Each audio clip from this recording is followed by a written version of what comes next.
Hello everybody, उम्मीद है आप सभी अच्छे होंगे। वेलकम टू नीट पे जी सीरीज। मैं हूं अर्पण नेमा from favourite free learning platform, जहां पे आप सब पढ़ सकते हो physics, chemistry, maths, biology absolutely for free at learnerhub.com।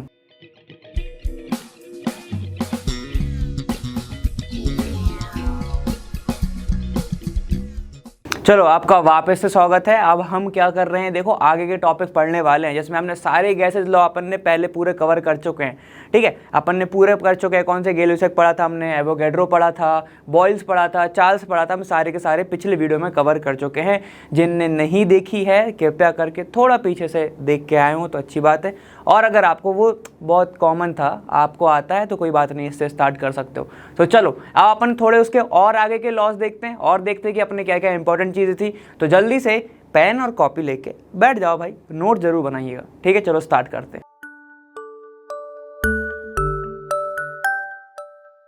चलिए, अब हमको बातें करनी है कि इसके बारे में, आइडियल गैस इक्वेशन के बारे में। ये क्या होता है सर? देखो, मतलब कि जब तुम्हें चारों चीज़ों के बीच में रिलेशन निकालना हो, ठीक है, जैसे कि प्रेशर, जैसे कि तुम्हें निकालना हो अगर प्रेशर के लिए, वॉल्यूम के लिए, टेम्परेचर भी हो, उसमें मोल्स भी हो, ठीक है, ये आपका मोल्स है। तो अपन जब बात करते हैं तो वो किस में आती है? वो जब इक्वेशन बन के आती है वही होती तुम्हारी आइडियल गैस इक्वेशन। सर बनती कैसे होगी? ठीक है, सभी को पता है, सब पढ़ चुके हो, नाम लिखते जाइएगा बाजू में। ठीक है, हम सबको पता है कि वॉल्यूम क्या होता है, डायरेक्टली प्रोपोर्शनल होता है टेम्परेचर के, पता है। ठीक है, वॉल्यूम जो है वो क्या होता है, इनवर्सली प्रोपोर्शनल होता है किसके? प्रेशर के, ये पता है ना। वॉल्यूम अगर ज़्यादा है तो प्रेशर कम होगा, या फिर उल्टा भी समझ लो ना, अगर प्रेशर ज़्यादा है तो वॉल्यूम कम होगा। ठीक है, हम सभी को पता है कि वॉल्यूम जो है वो डायरेक्टली प्रोपोर्शनल होता है मोल्स के। एवोगैड्रो भी हो गया, बॉयल्स भी हो गया, और तुम्हारा चार्ल्स भी हो गया। ठीक है, तो अपन ने ये सब चीज़ें पढ़ी हुई है। अब क्या करना है? कुछ नहीं करना है, सबको कंपेयर कर दो एक बार। ठीक है, तो देखो क्या दिख रहा है, P V is equal to तुम्हारे क्या क्या दिख रहा है, टी 1/p और आर एन दिख रहा है। तो लगा दो जरा। इक्वेशन नंबर इसको 1 दे रहा हूं मैं, इक्वेशन नंबर इसको मैं 2 दे रहा हूं, इक्वेशन नंबर इसको मैं 3 दे रहा हूं। ठीक है, तो कंपेयर कर रहा हूं मैं तीनों इक्वेशन को, कि कंपेयरिंग, ठीक है, इक्वेशन नंबर 1, 2 और 3। तो क्या आएगा देखो, तो वॉल्यूम जो है वो डायरेक्टली प्रोपोर्शनल क्या हो जाएगा, देखो ये T, ठीक है, ये आपका N, ये आपका नीचे क्या है P, हो गया। तो क्या आ रहा है देखो, वॉल्यूम डायरेक्टली प्रोपोर्शनल आ रहा है T N P के। जैसे ही प्रोपोर्शनलिटी का साइन हटाओ तो क्या आ जाता है, यहाँ पे R आता है, ये R N T ऐसा दिख रहा है। ठीक है, P को इधर लेके आओ तो क्या हो जाएगा, PV इज इक्वल टू, आपको अगर इसको थोड़े अच्छे से जमा लेते हैं, ठीक है, तो ये हो जाएगा आपका PV is equal to NRT। ये होती है आपकी इक्वेशन।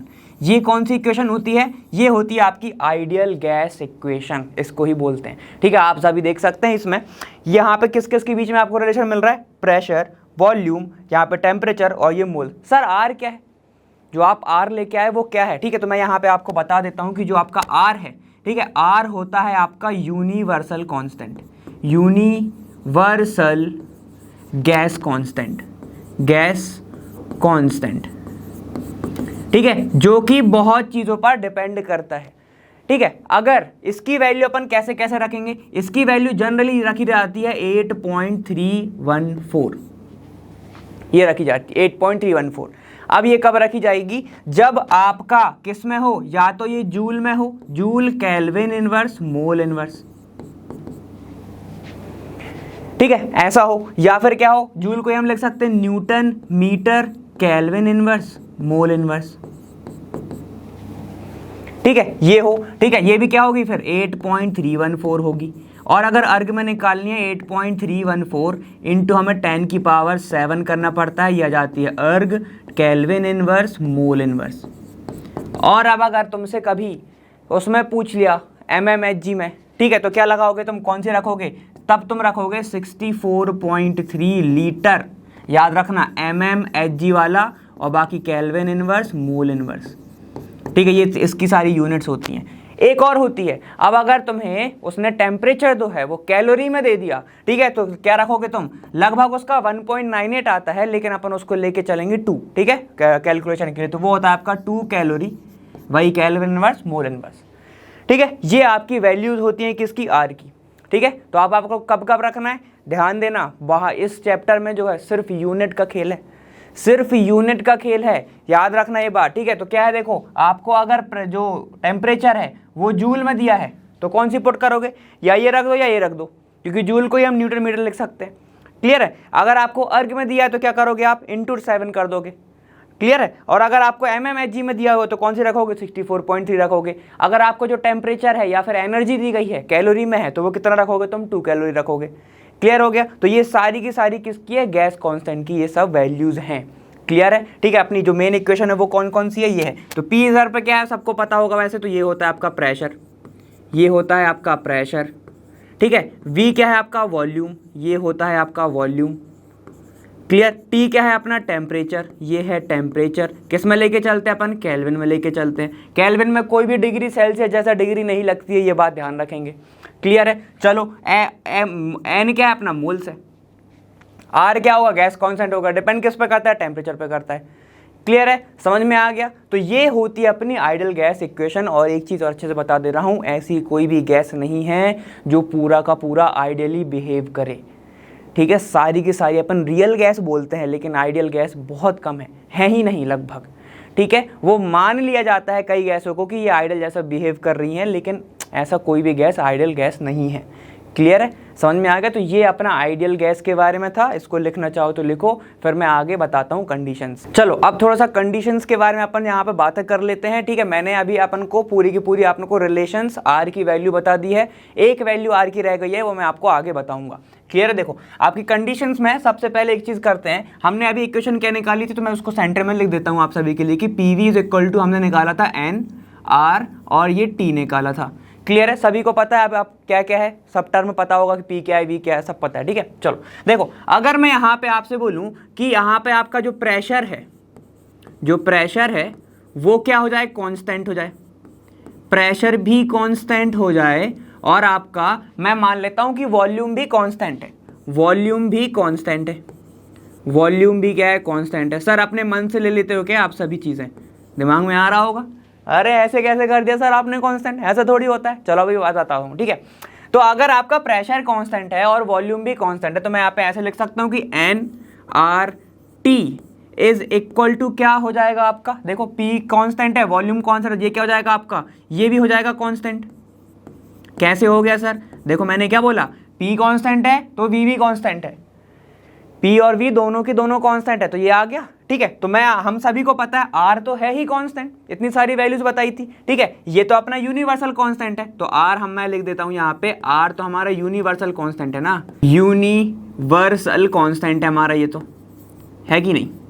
तो मतलब हमारे पास इक्वेशन क्या बन रही है, यहाँ पे हमारा N कांस्टेंट है, ठीक है, R कांस्टेंट है, P कांस्टेंट है, V कांस्टेंट है, तो ये क्या हो जाएगा, देखो यहाँ पर आपको बन रहा है NT is equal to constant. तो आप एक इक्वेशन निकाल सकते हो यहाँ से, क्या निकाल सकते हो, देखो ये बनेगी आपकी N1T1 is equal to N2V2 N2T2, निकल सकती है ऐसी इक्वेशन, ठीक है। और इसको डिफाइन करोगे तो क्या बन जाएगा, N1/N2 is equal to T2/T1, ये बन सकती है एक इक्वेशन। तो यहाँ से बहुत सारे न्यूमेरिकल जो हैं वो आपके क्या होंगे, सॉल्व होंगे, ठीक है। यहाँ से बहुत सारे आपके जो न्यूमेरिकल हैं वो सॉल्व होने वाले हैं। क्लियर है। तो ये आपकी एक कंडीशन हो गई। ये कैसे हो सकता है कि प्रेशर कांस्टेंट हो जाए और वॉल्यूम कांस्टेंट हो जाए, मतलब एक फिक्स्ड अमाउंट में या फिर फिक्स्ड बीकर में अगर आप किसी गैस को रख रहे हो, मतलब अगर फिक्स्ड बीकर है उसका जो वॉल्यूम है वो तो चेंज होगा नहीं, क्योंकि उसके अंदर ही है ना गैस, अब वहाँ उसके बाहर तो निकल सकती नहीं है, तो आपका जो वो वॉल्यूम हो गया या फिर मान लो एरिया जो हो गया वो तो कांस्टेंट हो गया। क्लियर। अब अगर प्रेशर भी कांस्टेंट मैं कर दूं, सिर्फ एटमॉस्फेयर से ही अगर प्रेशर लग रहा है, ठीक है, सिर्फ एटमॉस्फेरिक प्रेशर सिर्फ रखी हुई है, तो वो क्या हो जाएगा, वो भी कांस्टेंट हो गया, एक पर्टिकुलर कांस्टेंट पर हो गया, ठीक है। तो यहाँ पे जो आपकी इक्वेशन बनेगी वो क्या बनेगी, N1/N2 is equal to T2/T1। Clear है, इतना समझ में आ गया। अब देखो और क्या क्या कांस्टेंट कर सकते हैं, अगर मैं देखो और क्या क्या हो सकता है कि ये अपना हो गया पहला कंडीशन, तो ये मैं लिख देता हूँ यहाँ पे पहला। क्लियर। दूसरा क्या हो सकता है, देखो दूसरा हो सकता है कि अब मैं क्या कर दूं, मोल को कांस्टेंट कर दूं, ठीक है। मैं यहाँ पे ऐसे कर सकता हूँ ना कि जो मोल है N is equal to constant हो जाए। सर ये कैसे होगा, अपने मन से कर रहे हो वापस से, ठीक है। N अगर कांस्टेंट हो जाए और वॉल्यूम भी कांस्टेंट हो जाए, वॉल्यूम भी क्या हो जाए, कांस्टेंट हो जाए। चलो ये बताओ ये कैसे हो सकता है। अब अगर मेरे पास एक बीकर रखा हुआ है, ठीक है, एग्जाम्पल में यहाँ पे मैं बनाते जा रहा हूँ, ठीक है, ये अपना क्या था, ये ऐसा रखा हुआ था, ये अपना पहला कंडीशन था, इसके अंदर गैसेज रखी हुई हैं, तो वॉल्यूम आप सभी को क्या दिख रहा है, देखो ये कांस्टेंट है, ठीक है, और जो प्रेशर लग रहा है एटमॉस्फेयर का वो भी एक कांस्टेंट ही है, 1 atm लग रहा है, पता है ना आपको, तो वो क्या होगा, वो कांस्टेंट हो गया। सुनो, अब मैं इसकी बात कर रहा हूं कि मान लो कि कोई ऐसा रखा हुआ है गैस, ठीक है, और इसको मैं बंद कर दूं ऐसे, अगर मैंने बंद कर दिया तो क्या बताओ, क्या उसके मोल में कुछ अलग हो पाएगा? जितनी गैसेस हैं उतनी ही रह पाएंगी, ठीक है, मतलब मैं बोल सकता हूं जितने मोल्स उसके अंदर थे पहले अभी भी उतने ही रह पाएंगे, ठीक है, तो मोल क्या हो गया आपका, कांस्टेंट हो गया। ये आपका सेकंड वाला है, ठीक है, जो अपन ये कर रहे हैं, ठीक है, तो ये क्या होगा आपका, ये भी कांस्टेंट हो गया, n इज इक्वल टू के मान लेता हूं मैं इसको, बस लिख रहा हूं, ठीक है, और v इज इक्वल टू भी के मान लेता हूं, ठीक है। तो आपकी इक्वेशन क्या बनेगी, देखो यहां पर आपका क्या क्या होगा, वॉल्यूम कांस्टेंट हो गया है, ठीक है, और n भी कांस्टेंट हो चुका है, तो आपका इक्वेशन क्या बना, देखो, और हम सभी को पता है कि r क्या होता है, r तो कांस्टेंट ही होता है, चलो यहां पे लिख लो, तो यहां पे pv is equal to nRT के अकॉर्डिंग अपन ने क्या क्या देख लिया, अपना वॉल्यूम जो है वो बेटा कांस्टेंट है, ठीक है, और मोल भी कांस्टेंट है, और अपना जो R है वो तो होता ही कांस्टेंट है। देखो इक्वेशन क्या बन रही है, यहां पर P जो है वो डायरेक्टली प्रोपोर्शनल हो जाएगा टेम्परेचर के, ये इक्वेशन अपन एक जगह और पढ़ चुके हैं। देखो अगर यहां पर प्रेशर जो है वो डायरेक्टली प्रोपोर्शनल हो रहा है टेम्परेचर के, मतलब ये कौन सा हो रहा होगा, क्या ये अपना वो है GLC, GLL है क्या, गेल-ल्यूसेक लॉ है क्या, GLL है ना, ठीक है। देखो अपन को क्या दिख रहा है, ये बन जाएगा अगर मैं इसको इक्वेशन सॉल्व करूं कि P1, ठीक है, P1 upon T1 is equal to P2 by T2 बनेगा, ऐसी बनेगा इक्वेशन, ठीक है, तो इसको और अच्छे से कर लो, तो P1 bye P2 is equal to हो जाएगा आपका T1 बाय T2, देखो ये इक्वेशन बन जाएगी, ठीक है। तो अब ये कब बात होगी, जब अगर आपको क्वेश्चन में क्या दे दे, आपको क्वेश्चन में ये दे दे कि एक ऐसा बीकर रखा हुआ है, या फिर जिसको मैंने, एक बीकर है जिसको मैंने ढक दिया है, ठीक है, अगर मैं उस पे ऊपर लिड लगा लूं, और अगर मैंने लिड लगा दिया तो वो क्या हो गया, बंद हो गया बीकर, ठीक है, तो समझ जाना कि उसका मोल जो है, अंदर के जो मॉलिक्यूल हैं वो इधर उधर नहीं हो सकते, और अगर इधर उधर नहीं हो सकते तो बताओ क्या, अगर मॉलिक्यूल इधर उधर नहीं हुए तो क्या कम या ज्यादा होंगे, कम या ज्यादा भी नहीं हो सकते, तो क्या हो गया, उसके जो मोल है वो फिक्स हो गए, तो n क्या होगा, कांस्टेंट हो गया, और वॉल्यूम तो कांस्टेंट ही रहेगा ना, बीकर है, बीकर थोड़ी ना बड़ा या छोटा हो रहा है, तो वॉल्यूम तो कांस्टेंट ही रहेगा, तो दोनों के दोनों क्या होगा, कांस्टेंट होगा, तो अपनी जगह आएगी ये।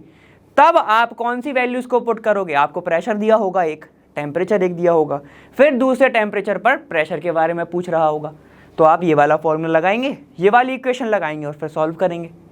समझ में आ गया, ठीक है, इतना क्लियर हो गया। क्या क्या देख लिया, देखो जब हमने एक बार प्रेशर को कांस्टेंट किया, और दोनों में अपन ने वॉल्यूम को कांस्टेंट किया, और एक बार अपन ने मोल को कांस्टेंट कर दिया। क्लियर है, इतना सबको समझ में आ गया होगा। चलो अब आगे चलते हैं, एक और कंडीशन देख लो भाई, एक और क्या हो सकता है, देखो एक और क्या हो सकता है कि सिर्फ आपका मोल ही क्या हो, सिर्फ मोल ही आपका कांस्टेंट हो, बाकी का सारी चीजें चेंज कर रहे हो। मतलब अब देखो जरा ध्यान देना यहाँ पे, ठीक है, बहुत अच्छी अच्छी चीजें बता रहा हूं, इससे क्वेश्चंस बनते हैं। चलो आ जाओ आगे, थर्ड वाला पॉइंट देख लेते हैं अपन, कि मैंने क्या बोला कि सिर्फ आपका मोल हो कांस्टेंट।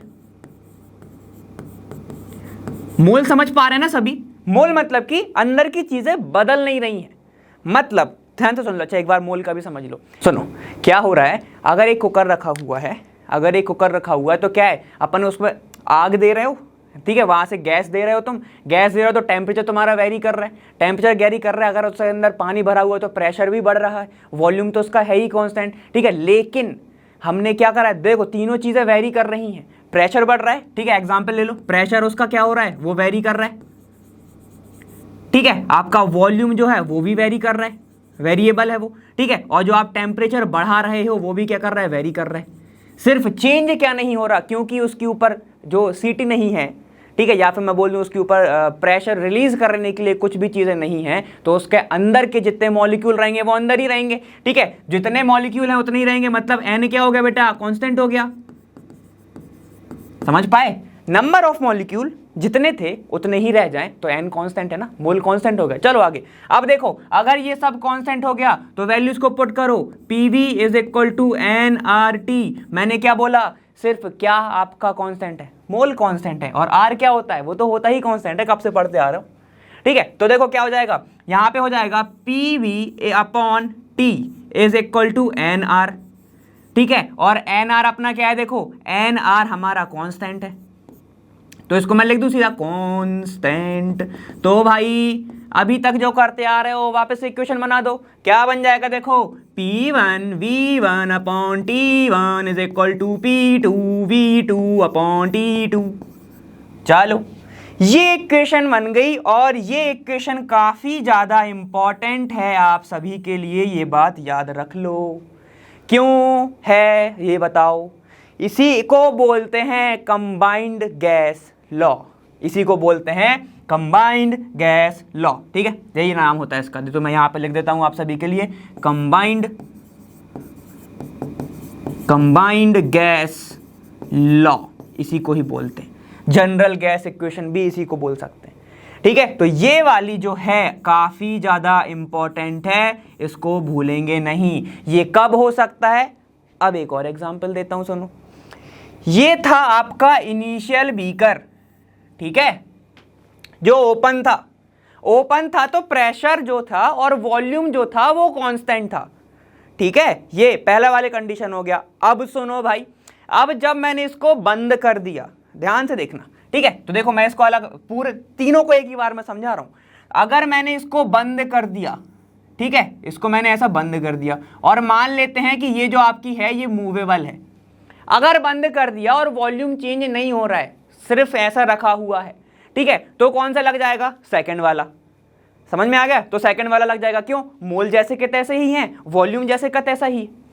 अब सुनो तीसरा, सुनो, अब अगर मैंने इसको क्या किया, नीचे पुश कर दिया, अगर मैंने इसको नीचे पुश कर दिया, देखो यहां पे आ गया ये, तो आपको क्या देखने को मिल रहा है, ध्यान से देखते चलो भाई। अब देखो यहां पे मैंने प्रेशर दिया होगा तभी तो ये नीचे गया, प्रेशर दिया होगा तभी तो ये नीचे गया, ठीक है, तो ये क्या होगा, आपका P2 हो गया। चलो ठीक है, अब सुनो, यहां पर जो थे ये इतना, इसका वॉल्यूम इतना था, इतना ज्यादा था वॉल्यूम, ठीक है, जैसे ही मैंने प्रेशर दिया, क्योंकि प्रेशर के इनवर्सली प्रोपोर्शनल है वॉल्यूम, या फिर वॉल्यूम के इनवर्सली प्रोपोर्शनल है प्रेशर, तो क्या होगा, देखो यहां पे वॉल्यूम कम हो गया, तो ये क्या हो गया, V2 हो गया,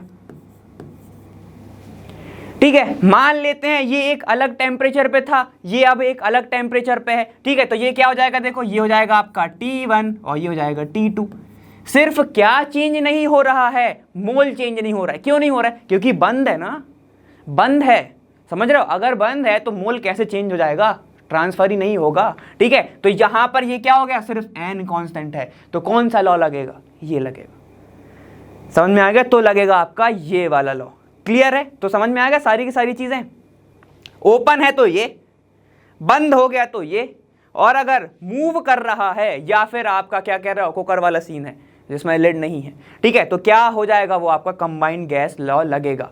क्लियर है, इतना समझ में आ गया। तो ये सारे के सारे आपको समझने पड़ेंगे, ठीक है। ये बिल्कुल सिमिलर है आपका GLL जैसा, कौन सा, गै-ल्यूसेक लॉ जैसा, समझ पाए, ठीक है।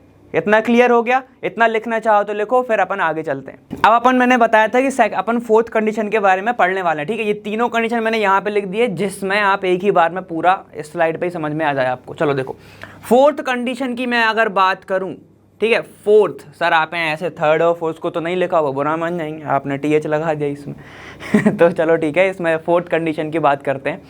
यहाँ पर अगर मैं बात करता हूँ, मैंने अपन ने बात करा भाई कि ओपन पड़ा हुआ है, ठीक है, जब प्रेशर कांस्टेंट है। अभी फिर मैंने बात कर दी कि क्लोज है, और फिर मैंने बात कर दी कि अब ठीक है क्लोज तो था, लेकिन अब एक चीज मूव भी कर रहा है। जैसे कि आप सभी ने किसके बारे में पढ़ा होगा, पिस्टन के बारे में पढ़ा होगा, ठीक है। पिस्टन में यही होता है ना, ऐसे आपने बहुत सारे डायग्राम देखे होंगे, क्या होता है, नीचे से आप जब प्रेशर लगाते हो तो वो नीचे आते जाता है बस, ठीक है। आपने बहुत सारे ऐड देखे होंगे गाड़ियों के कि वो पिस्टन क्या होता है, वो ऐसे रोटेट करता रहता है पीछे पीछे, ठीक है। तो वो बहुत सारे ऐड नहीं आते हैं जिसमें कि बहुत अच्छा ऑयल लगाओगे आप तो ऐसा होगा, पिस्टन अच्छे से स्मूथली मूव करेगा, फ्रिक्शन कम होगा, ये सब चलो वहाँ पे जाओ वापस। अब अगर मैं क्या बात करता हूँ कि आपका कोई ऐसा एक बीकर हुआ है, ऐसा कोई बीकर है, ठीक है, ये रहा आपका एक बीकर, ये देखो, ठीक है, जो कि कनेक्टेड है दूसरे से, जो कि कनेक्टेड है किससे, दूसरे से। तो यहाँ पर आपका लगा हुआ है वॉल्व ऐसा, ठीक है, जो कि कनेक्टेड है यहाँ पे, ये देखो, ये रहा आपका वॉल्व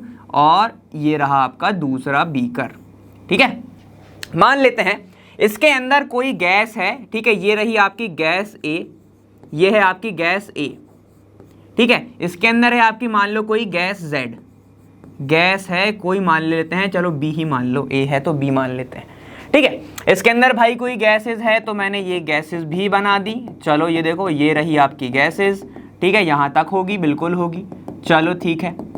हम मान लेते हैं कि ये जो गैस है, ये जो आपकी गैस है, ठीक है, इसका मोल कुछ अलग होगा, इसका मोल कुछ अलग होगा, क्योंकि अलग अलग गैसेस हैं, ठीक है, अलग अलग गैसेस हैं तो सबका अलग अलग ही होने वाला है, ठीक है। तो अगर मैं बात करता हूँ इसका मोल मान लेता हूँ, इसका मोल है Na, ठीक है, ये क्या हो गया आपका mole of gas A, moles of gas A, ठीक है, ये तो लिख ही लोगे आप लोग, फिर भी एक एक के लिए लिख देता हूँ, ठीक है, इसके लिए लिख लेना।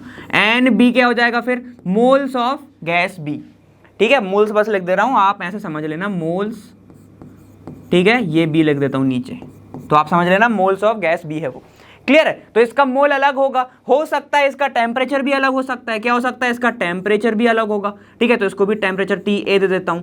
ये क्या हो जाएगा प्रेशर भी इसका अलग होगा, क्यों, क्योंकि भाई अलग अलग गैसेस है ना, अलग अलग गैसेस है, जरूरी थोड़ी होगा कि टेम्परेचर दोनों का ही सेम हो जाए, बहुत कम होगा ऐसा, लेकिन बहुत ज़्यादा टाइम ऐसा होगा कि आपको अलग अलग गैसेस मिलेंगे, ठीक है। तो ये क्या हो जाएगा इसका TB हो जाएगा, ये PB हो जाएगा, क्लियर है। अब अगर आपको सॉल्व करने के लिए आ गया कि भाई वैल्यू निकाल लो, तो क्या करोगे तुम, तो क्या करने वाले हो, ठीक है। तो देखो सिर्फ चेंज क्या हो रहा है, अब अगर क्वेश्चन कैसे पूछता है ध्यान से देखना, मैं क्या करूं, ठीक है, ये अपनी इक्वेशंस हो गई, मान लो सब चीज गिवन है, एक चीज नहीं गिवन है। अब सुनो क्या करोगे, अब आपको पता है उसने ये बोल दिया कि ये जो लिड अगर लगी हुई है, ये जो आपको लिड दिख रही है, ठीक है, इसको मैं क्या कर दूं, निकाल दूं, इसको मैंने ऐसा क्या कर दिया, निकाल दिया, तो क्या हो जाएगा, सबको दिमाग में आ रहा होगा, ये जो गैस ए है ये गैस बी के साथ मिक्स हो जाएगी, सिंपल सी बात है, होने ही वाला है। तो देखो क्या होने जाएगा कि अगर मैं टोटल मोल्स निकाल लूं, टोटल मोल्स, उसमें चेंज आएगा कि नहीं आएगा, फिर से सुनो अच्छे से, इसका टेम्परेचर कुछ है, प्रेशर कुछ है, ये सब इनका अलग अलग है। अब अगर मैंने लिड को ओपन कर दिया तो सबकी मिक्सिंग हो जाएगी, सबकी मिक्सिंग हो जाएगी, तो देखो क्या बन जाएगा, जैसे ही मैंने इसको ओपन करा, ये गैस इधर, हो सकता है ये इधर आ जाए, डिपेंड करता है कौन सी भारी है कौन सी हल्की है, ठीक है। और एक चीज़ और, भारी हल्की से, जो हल्की गैस होगी वो जल्दी से आएगी, जो भारी गैस होगी वो धीमे धीमे आएगी, समझ पा रहे हो। हल्की गैस क्या करेगा, बहुत तेज़ी से दौड़ लेगा ना, जैसे तुम्हारा भाई मोटा और पतला एग्जाम्पल है भाई, ठीक है, ऑफेंड मत होना, कोई पतला है तो वो तेज़ भाग पाएगा, कोई मोटा है तो वो धीमे भाग पाएगा, सिंपल सी बात है। तो वो वैसी सीन है, ठीक है, वो अपन आगे पढ़ेंगे जब रेट के बारे में बताऊंगा मैं, रेट ऑफ डिफ्यूजन में आएगा वो आपको, ठीक है। जैसे ही मैंने लिड ओपन करा, ये मिक्सिंग हो गई, तो क्या हो जाएगा, देखो अगर मुझे फिर टोटल मोल निकालने हैं, टोटल मोल निकालने तो क्या आएगा, ध्यान से देखेंगे, ये हो जाएगा आपका total mole is equal to N के मोल प्लस NB के मोल, सही जा रहा हूँ, ऐसे ही होगा। टोटल मोल अगर करना है तो दोनों मिक्स हो गए ना, और दोनों मिक्स हो गए तो दोनों के मोल मिक्स हो जाएंगे, समझ रहे हो। तो वो टोटल सम क्या आएगा, तब आएगा आपका कि एक गैस मिक्सिंग के बाद टोटल मोल क्या होगा, Na प्लस NB, कंपोनेंट हो गए वो तो, ठीक है। अब इसको सॉल्व कर सकते हो यार तुम, कैसे सॉल्व करेंगे, देखो हम सभी को पता है PV तो इक्वल टू क्या होता है NRT, बहुत टाइम से देखते आ रहे हैं, देखो PV is equal to NRT, मैंने क्या बोला, सिर्फ मोल निकालना है मुझे, तो N की वैल्यू क्या आएगी, देखो N इज इक्वल टू क्या हो जाएगा, यहाँ पे देखो N इज इक्वल टू हो जाएगा आपका PV डिवाइडेड बाय R और T। वैरी क्या कर रहा है, प्रेशर अलग है, वॉल्यूम अलग है, टेम्परेचर अलग है दोनों गैसेस का, ठीक है। तो देखो क्या हो जाएगा, यहाँ पे वैल्यूज को पुट करो तो NT की जगह क्या आ जाएगा, देखो NT की जगह आ जाएगा आपका PT, P total, V total divided by R, और फिर देखो T टोटल, TT, कंफ्यूज मत होना TT में, ठीक है। चलो इज इक्वल टू, देखो क्या हो जाएगा, इज इक्वल टू हो जाएगा आपका, ये हो जाएगा PA VA divided by R TA, ठीक है, प्लस यहाँ पे देखो क्या हो जाएगा, फिर हो जाएगा आपके पास PA PB VB divided by R TB, होगा, सही चल रहे हैं, ऐसे ही होने वाला है, ऐसे ही निकालोगे तुम बस, और करना ही क्या है, बस हो गया सब। देखो अगर इसमें कंफ्यूज हो रहा है तो इसको F लिख लेना, ठीक है, तो वो तुम्हारा मोल फाइनल हो जाएगा, अगर T में कंफ्यूज हो रहा है वो तो, ठीक है, क्योंकि दोनों अपन टेम्परेचर है ना, ठीक है, तो लिख ही लो इसको, F कर लो, ठीक है। F क्या हो जाएगा आपका फाइनल, ये आपका फाइनल हो जाएगा, क्लियर। इसलिए लिखा दिया भाई क्योंकि टी अपन टोटल भी बोल रहे थे और टी को हम टेम्परेचर भी बोलते हैं, ठीक है। तो टी टोटल की जगह पे फाइनल लिख लो तो सम हो जाएगा, ठीक है। चलो देखो, तो अब इसको सॉल्व करोगे, आर दोनों में से कांस्टेंट निकल रहा है कि नहीं, दोनों आर की वैल्यू तो सेम ही होगी ना हर टेम्परेचर पे, वो तो सेम ही पुट करोगे, ठीक है। तो वो क्या हो जाएगा, आर से आर कैंसिल, ये आर गया, ये आर गया, ये आर गया। ऐसे नहीं होता है, कॉमन निकालना पड़ता है फिर काटते हैं, ठीक है, वरना ऐसे सीधे काट दो।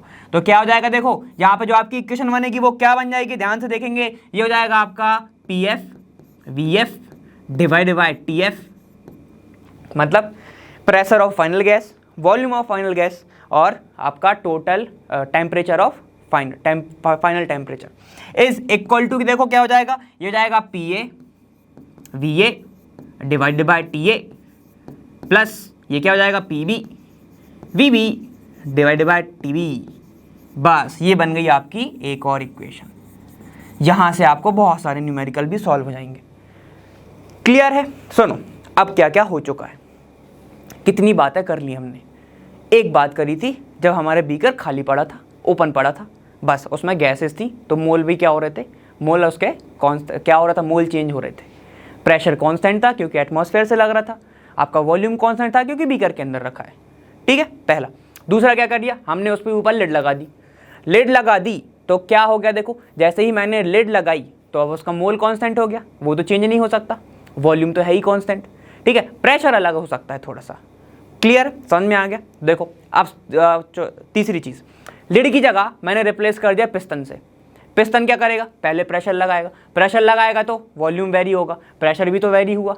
जब तुमने लगाया जब तो जीरो था, जब लगाना चालू किया तो तुम कुछ तो लगाया होगा प्रेशर, तो उसकी वैल्यू आएगी, ठीक है। टेम्परेचर अलग अलग पे काउंट करा हमने, तो तुम्हारा कौन सा जाएगा, ये वाला जाएगा। अब सब हो गया, इतनी प्रोबेबिलिटी थी, अपन ने इतनी पॉसिबिलिटी थी, सब कर दी। अब किसी ने बोला कि मैंने क्या करा, दो ऐसे चैम्बर लिए, उनको मिक्स कर दिया, पहले लिड फिर खोल दिया, तो दोनों में मिक्सिंग हो गई। मिक्सिंग हो गई तो क्या करोगे, देखो मोल ये क्या हो गए, पी एफ मतलब एन एफ, मतलब क्या हो गया तुम्हारा, देखो ये हो गया तुम्हारा मोल ऑफ फाइनल और ये कितने हैं, मोल ऑफ इनिशियल। हमेशा याद रखना इस चैप्टर में अगर आपको न्यूमेरिकल सॉल्व करने हैं तो मोस्ट ऑफ दी, सारे नहीं बोल रहा हूँ, लेकिन बहुत ज़्यादा या फिर अधिकतर जो आपके न्यूमेरिकल हैं वो इससे ही सॉल्व हो जाएंगे जब आप करोगे initial mole is equal to final mole करके देख लेना एक बार, ठीक है। तो हो सकता है आपके जो हैं आधे से ज़्यादा, अगर आप इक्वेशन भूल गए हो तो इससे कर सकते हो, लेकिन आपको ये तो पता होना चाहिए और ये सभी को याद होता है, P V is equal to N R T. Clear है? ठीक है, तो ये अपना एक था, दो, तीन और ये अपना चौथा था। तो यहाँ पर अपन ने सारी कंडीशंस के बारे में पढ़ लिया। इसको कंबाइंड गैस लॉ बोलते हैं या फिर जनरल गैस इक्वेशन भी बोलते हैं। P V is equal to N R T, जैसे आइडियल गैस काफ़ी ज़्यादा वो आपको मिलेगी नहीं और एग्जिस्ट ही नहीं करती है, ठीक है। और आइडियल गैस जो अपन पढ़ेंगे अब आगे भी आएगा तुम लोगों को सॉल्यूशन वाले में, ठीक है। तो वहाँ पे अपन और डिस्कस करेंगे, लिखना चाहो इसको लिख लो, ये 4th पॉइंट है। क्लियर? चलो फिर अपन आगे चलते हैं। और एक चीज़ और, अपनी आर की जो वैल्यू रह गई है, एक और आर की वैल्यू लिख लेना आप सभी लोग। आर की वैल्यू क्या होती है, एक अगर लीटर और एटीएम पे आ गया वो इंपॉर्टेंट है, ठीक है, वो वाली आर की वैल्यू इंपॉर्टेंट है। लीटर और एटीएम पे आ गया तो आप 0.082 रखोगे या फिर 821 जैसा रखना हो, ठीक है, 0.0821 रखोगे। क्लियर है? वो मैं अभी लिखवा भी दूंगा जब तक आप इतना लिखो। चलिए अभी तक तो आपका सब सही ही चल रहा होगा, ठीक है। मतलब अपन ने आइडियल गैस के बारे में पूरा डिस्कस कर लिया है। अब अपन देखते हैं डाल्टन्स लॉ। डाल्टन्स लॉ क्या बोलता है, बहुत ईजी है, ठीक है, घबराने की बात इसमें बिल्कुल भी नहीं है, मैं बता रहा हूँ, ठीक है। देखो क्या ये बोल रहा है, a total pressure of gases mixture which do not react chemically is equal to the sum of partial pressure of component gases, ठीक है। आप सुनो क्या बोलना चाह रहा है, इसको एग्जांपल से देखते हैं क्योंकि ऐसे समझ में आता नहीं है। देखो यहाँ पे मैं बात कर रहा हूँ कि मान लो एक दो आपकी गैसेस हैं, ठीक है, ये समय मैं बता भी दूंगा कि कैसे मैं बोलना चाह रहा हूँ। यहाँ पर आपकी दो गैसेस हैं, मान लेता हूँ एक है आपकी ये गैस, ठीक है, ये रहा आपका गैस, ध्यान से देखेंगे, ये देखो ये गैसेस है जिसका कुछ तो ऐसा प्रेशर आ रहा है, ये mmHg में, ठीक है, ये देखो ये उसका कुछ प्रेशर आ रहा है, ठीक है, ये देखो। क्लियर? अब एक और गैसेस है, देखो ये एक और गैस है, ये हो गई आपकी एक और गैस, सेम ही मैं बना दे रहा हूँ ऐसा और ये आपका कुछ ऐसा आ रहा है, ठीक है, समझ में आ गया। ये हो गई आपकी गैस ए, ये हो गई आपकी गैस बी। क्लियर है? इसका कुछ प्रेशर है यहाँ पे, ये इसका कुछ प्रेशर है, ये देखो ये रहा इसका कुछ तो ऐसा प्रेशर है, इसको मैं ऐसे बना देता हूँ, और इसका कुछ तो प्रेशर है इधर, ठीक है। यहाँ से लेके यहाँ तक का जो प्रेशर रहेगा इसको मैं मान लेता हूँ P1, इसको मैं मान लिया P1, और यहाँ से लेके यहाँ तक का जो प्रेशर रहेगा वो मैं मान लेता हूँ P2। ठीक है, आप ध्यान से देखते चलिएगा। ये क्या बोल रहा है, ध्यान से देखो कि दो गैसेस हैं, मिक्सचर क्या होगा, लगभग दो चीज तो चाहिए होगी मिक्सचर बनाने के लिए। ठीक है, तो ये रही आपकी एक गैस, ये रही आपकी, मैंने एग्जांपल में 3 गैस लिया है। ठीक है, ये रही आपकी एक गैस, ये रही आपकी दूसरी और तीसरी। ठीक है, जैसे ही मैं क्या करूंगा, इनको मैं मिलाऊंगा तो क्या आएगा, जो उसका जो प्रेशर आएगा वो एक इक्वल कंपोनेंट के आएगा। जैसे कि मैं एग्जांपल वापस से ले रहा हूं। ठीक है, ये देखो, ये रहा आपका एक बीकर। ठीक है, जिसके अंदर मैंने क्या डाला, एक गैस डाली, ये डाला एक गैस, और ये डाला मैंने 2 गैस। ठीक है, समझ में आ गया। इसमें मैंने डाला है A, इसमें मैंने डाला है B, और इस बीकर को मैंने इनक्लोज कर दिया, मतलब बंद कर दिया। इनक्लोज बीकर के अंदर यहाँ पे A और B है। ठीक है, तो अब जब इसका टोटल प्रेशर आएगा, इसकी मैं बात कर रहा हूँ A और B की। ठीक है, तो टोटल प्रेशर जो आएगा, टोटल जो प्रेशर आएगा वो क्या आएगा, जरा खुद बता दो। टोटल प्रेशर को मैं P से शो कर रहा हूँ, इज इक्वल टू, देखो क्या हो जाएगा, ये आएगा भाई जो A का प्रेशर रहेगा उसका। ठीक है, तो ये हो जाएगा PA, और जो प्रेशर B क्रिएट कर रहा होगा उसका, तो PB। कितना इजी है। तो यही बता रहे थे कौन, डाल्टन लॉ, बस इतना ही बता चाह रहे थे वो। ठीक है, इसी को उन्होंने क्या बोल दिया कि जो टोटल प्रेशर आएगा मिक्सचर का, जो टोटल प्रेशर आएगा वो क्या होगा, sum of partial pressure of component होगा। पार्शियल कब बोल देते हैं उसको, पार्शियल मतलब कि जब किसी एक कंपोनेंट का जो प्रेशर वो लगा रहा है या जो बना रहा है, ठीक है, उसको मैं क्या बोल सकता हूँ, पार्शियल बोल सकता हूँ। ठीक है, देखो तो ये क्या हो जाए, जो PA बना रहा है तो इसको मैं A दे देता हूँ, इसको मैं B दे देता हूँ। ठीक है, 1 2 की जगह पे, तो इसका PA, इसका पार्शियल प्रेशर और इसका पार्शियल प्रेशर जो दोनों इक्वल होंगे तो वो क्या होगा, आपका टोटल प्रेशर ऑफ मिक्सचर होगा। कैसे हो सकता है, इन दोनों को मैं अगर क्या करूं, देखो इन दोनों को मैं एक टोटल एक वॉल्यूम में मिला दूं।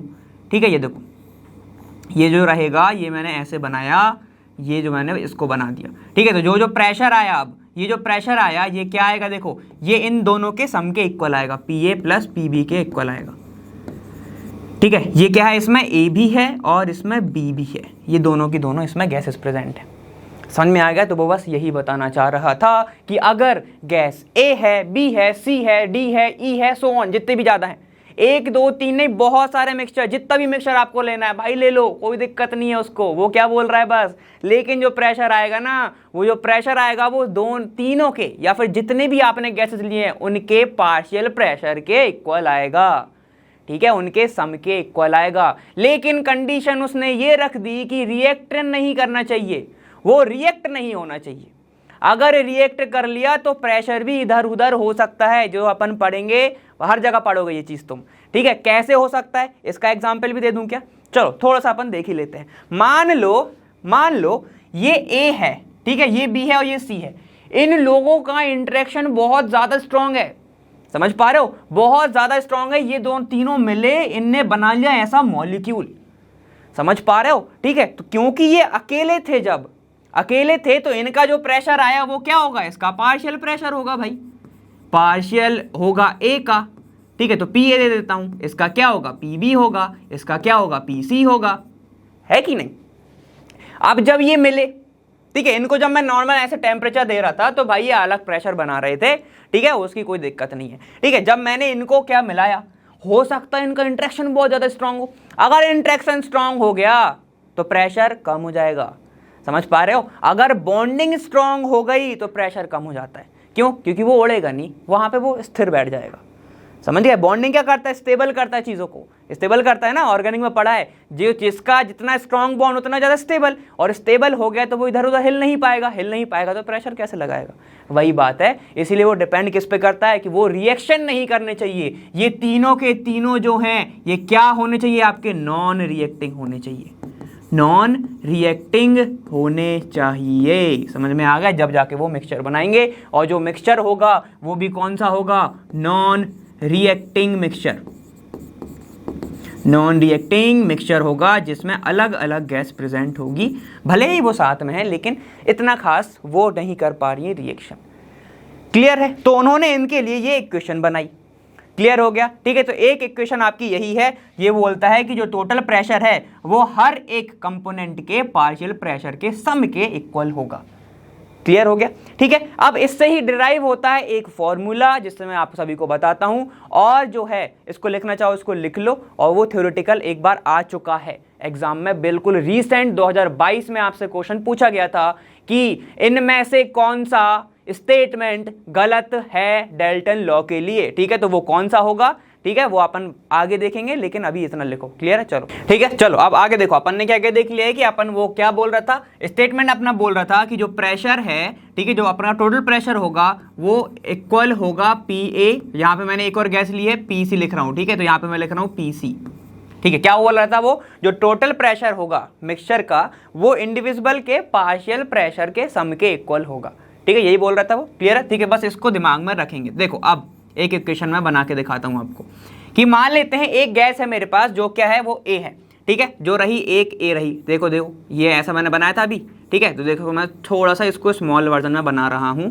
ऐसा, ठीक है, और एक आपकी ये रही, ठीक है, देखो ये मैंने एक और बना दी ऐसे, ठीक है। सुनो, अब एक मेरे पास एक ए है और एक मेरे पास एक गैस सी है, ठीक है। तो देखो for gas A, for gas A, और मैं मान के चल रहा हूं कि दोनों का जो वॉल्यूम है वो लगभग सेम ही है, ठीक है, जो लगभग जो वॉल्यूम है वो वेरी नहीं कर रहा है, ठीक है। तो क्या बन जाएगा, देखो हमको पता है कि P A V is equal to क्या हो जाएगा, एन आर टी, ये हो जाएगा, ठीक है, क्योंकि मोल ऑफ ए है, गैस तो सेम नहीं है, तो मोल क्या होगा, मोल भी डिफरेंट डिफरेंट होगा, गैस अलग है तो, ठीक है। तो ये क्या हो जाएगा, देखो ये हो जाएगा एन ए, क्लियर हो गया। आर कांस्टेंट है, टेम्परेचर सेम कांस्टेंट पर, टेम्परेचर पे हम लेके चल रहे हैं, ठीक है, टेम्परेचर सेम पे लेके चल रहे हैं, ठीक है। तो देखो ये हो गई हमारी इक्वेशन नंबर 1, ये हो गई हमारी इक्वेशन नंबर 1, क्लियर। अब for gas B, for gas B की बात कर लेते हैं,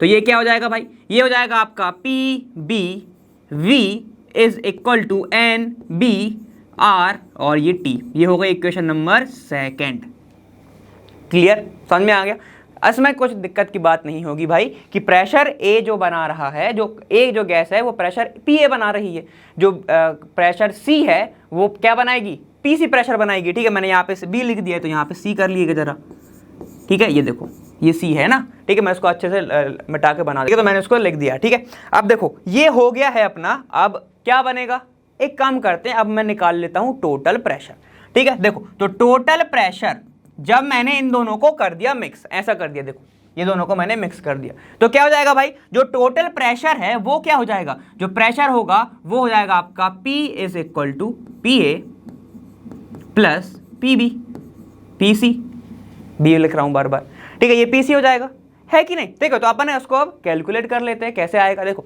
हम सभी जानते हैं ये क्या हो जाएगा, P इज इक्वल टू, ध्यान से देखना, P A plus P B है, ठीक है, तो इन दोनों को मैं क्या कर रहा हूं, ऐड कर रहा हूं, 1 को और 2 को, तो ये क्या हो जाएगा, देखो ये हो जाएगा P A V plus P B V is equal to, यहां पे देखना अब ये हो जाएगा एन पी सी है ये, ठीक है, ये हो जाएगा आपका N A plus N C, common क्या है दोनों में, आर और टी कॉमन है, क्लियर हो गया यहाँ पे, ठीक है। तो इसको मैं कैसे लिख सकता हूं, इसको लिख सकता हूं P A plus P C, ठीक है, वॉल्यूम दोनों में ही कॉमन है तो मैंने कॉमन निकाल लिया, इज इक्वल टू क्या हो जाएगा, देखो N A plus N C R और टी, ये बन गई हमारी कौन सी इक्वेशन, देखो ये बन गई हमारी 3rd इक्वेशन, ठीक है, ये हो गई हमारी तीसरी इक्वेशन, क्लियर, समझ में आ गया। अब देखो मैं इसको P A plus P C को क्या लिख सकता हूं, देखो P A plus P C को मैं टोटल प्रेशर लिख सकता हूं मिक्सचर का, तो ये क्या हो जाएगा, देखो ये हो जाएगा पी